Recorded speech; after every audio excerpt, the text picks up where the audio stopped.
Welcome to this explainer. Okay, seriously, how far would you go to win $250,000? Today, we are unpacking this absolutely fascinating 30 days social experiment that completely tests the boundaries of trust, strategy, and, well, former romance. I want you to just imagine being stranded on a gorgeous tropical island. Sounds great, right? But now imagine you're the only woman there and you are surrounded by 6 of your ex-boyfriends. That is exactly the wild situation our protagonist Ashley finds herself in. But as you'll see, this isn't just some awkward reunion. It is a highly calculated game. Okay, let's dive into this, because the true catalyst of this entire experiment really just boils down to one giant number: $250,000. That massive cash prize instantly turns 6 ex-boyfriends from, nostalgic former flames into intensely calculating competitors. Suddenly, every single interaction, every favor, every tiny conversation is heavily weighted by the prospect of $250,000. I mean, think about how money changes dynamics in everyday life. Now take that and magnify it by being physically trapped on an island together. To truly grasp the psychological warfare we're about to witness, we have to look at the ultimate dilemma they face if they actually survive to the very end. The last ex standing doesn't just automatically walk away with the cash. Nope. Instead, they have to play a classic game of split or steal with Ashley.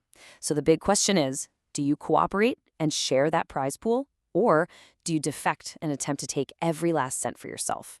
This quote absolutely nails the underlying motivation for these contestants.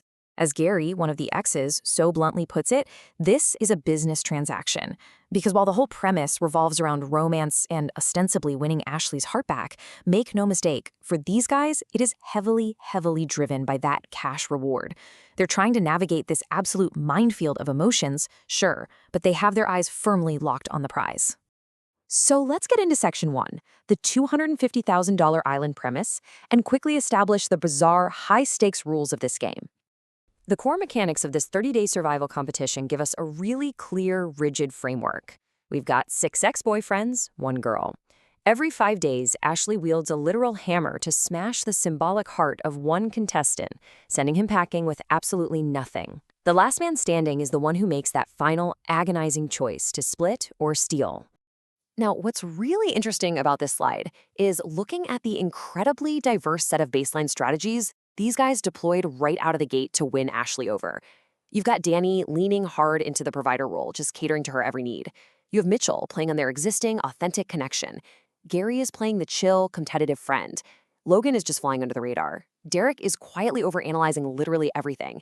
And then there's Jake, taking the incredibly bold and, let's be honest, probably foolish route of playing hard to get.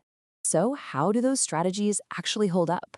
Let's transition right into Section 2, Strategies and Early Eliminations, where these tactics get put to the ultimate test when Ashley starts swinging that hammer. We immediately see a really stark contrast in approaches here. While Danny and Mitchell are actively trying to treat her like a queen, serving meals, fetching cold water, bringing her little gifts like a conch shell, Jake decides his best move is to play hard to get. He's insulting her age, refusing to show affection. It's wild.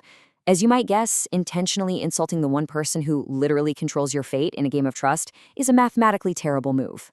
This brings us to the natural tension builders of the entire experiment. This relentless 5-day cycle of anxiety. Every 5 days, reality sets in hard, and the boys are forced to line up behind their designated hearts, just sweating, waiting to see whose heart gets crushed. Unsurprisingly, Day 5 proves that Jake's massive gamble failed immediately. Ashley demands effort and respect, and Jake's aloof strategy results in a swift, brutal smash of his heart. It's a huge wake-up call to the remaining 5 men. You are going to have to work for this. But guys, the real shock comes on Day 10. Mitchell, who actually seemed to have a genuine emotional connection with Ashley, gets eliminated. Why? Well, because Ashley is playing the game too. She sensed Mitchell was actually the most likely to steal the money at the end if he won. Mitchell leaves them with these incredibly cryptic parting words, "Count the stars for me, boys," which basically leaves the rest of the camp completely stunned and totally paranoid. Following Mitchell's shocking exit, the dynamic completely shifts. Welcome to Section 3, the Challenge Island Reward, where physical advantages really start entering the chat. And this brilliantly illustrates how the game violently shifts from pure social manipulation into straight-up physical dominance. The boys are hauled off to Challenge Island for a grueling physical relay. They have to dig a key out of deep sand, use it to unlock a hammer, physically break a stone, and then push a heavy barrel up a steep ramp. It is exhausting just thinking about it. Now, while the others are really struggling, digging endlessly in the sand or just completely gassing out, Gary absolutely dominates. He effortlessly outpaces everyone, basically laughing the entire way. His physical prowess scores him an unbelievable reward: 24 hours of luxury, a real bed, a massage, and crucial one-on-one time with Ashley. Meanwhile, the rest of the boys are left to stress and spiral back at the dirt camp right before the next elimination. This brings us to a super critical turning point in Section 4, Danny's blunder and immunity. Danny literally goes from the very top of the social ladder to nearly falling off it entirely. Danny commits what can only be described as a massive, unforced error. Even though his early provider strategy was working flawlessly, the stress clearly gets to him. He starts complaining constantly. And then he makes this wildly disrespectful comment, claiming that women's brains are infinitely more confusing than the video game Minecraft. Yeah, Ashley is furious. With day 15 rapidly approaching, Danny has entirely alienated the woman holding the hammer. So, heading into day 15, Danny is undeniably the main target, but the game throws him a major lifeline, an immunity challenge. It's this brutal puzzle relay where the X's have to swim far out into the open ocean, retrieve heavy bags of puzzle pieces, swim all the way back, and then reconstruct Ashley's broken heart on the sand. Whoever wins is totally safe from elimination. This is literally Danny's absolute last chance to survive his own social blunder. So the crucial point is how Danny pulls off an absolute strategic masterclass here.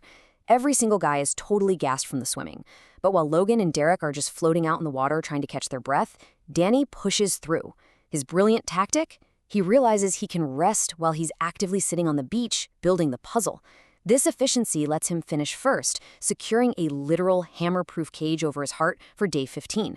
And by doing that, he inadvertently forces Ashley to send Logan home instead. With Logan gone, we enter Section 5, the final 3 stand. This is where the remaining men have to survive the immense, crushing psychological toll of the late game. Let's look at how the final remaining contestants actually handle the intense isolation of this island. We see a massive difference in approach. Danny realizes, hey, I need to rebuild my social standing after that Minecraft blunder. So he actively fights to re-engage Ashley, participating in her beachfront yoga sessions and leaning really heavily into self-deprecating humor. On the exact opposite end of the spectrum, Derek completely withdraws. He isolates himself, he's pacing around the camp, just getting totally lost in his own mental games, which of course alienates Ashley even further. And look at how incredibly effective Danny's pivot actually is.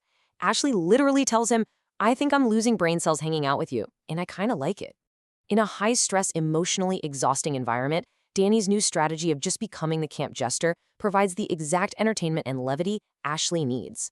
It ultimately saves his relationship with her, proving that your adaptability is just as important as your initial game plan. But the physical and mental tests are far from over, folks. On day 20, the final 3 are placed on these tiny little wooden platforms out in the water for a grueling endurance challenge.